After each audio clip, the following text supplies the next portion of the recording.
You've still had no responses from Peter Kyle on the 1,000 letters from retailers you took to London opposing the tobacco ban. Why do you think there's still been no response from him? Well, Rob, I think a lot of retailers took a lot of time last year to get behind this campaign.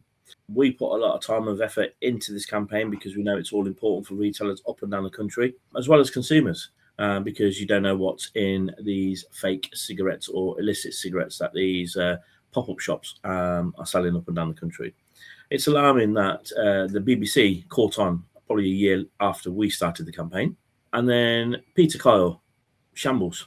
You know, we go to his office with near enough 1,500 letters, a sack full of letters. We get questioned by security on one door.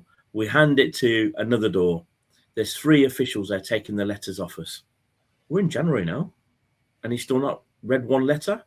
I understand if one letter's got lost in the post, but we hand-delivered a sack full of letters to him.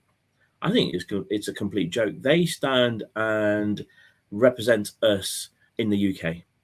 He's supposed to be the head of business and trade. Keir Starmer, do you check what your team actually do? Because I don't think you do.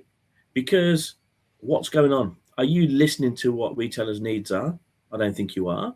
Do you support retailers and businesses in the UK? I don't think you do. Peter Kyle, where do you get by not replying? I think it's downright rude. Actually, Peter Kyle, I'd ask you to resign.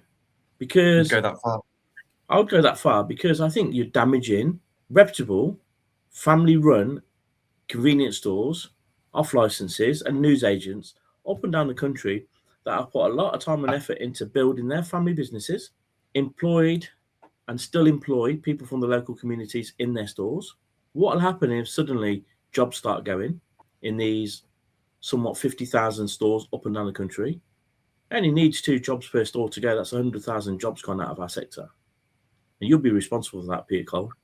I think you're damn right rude, and you should have responded to at least one of our letters.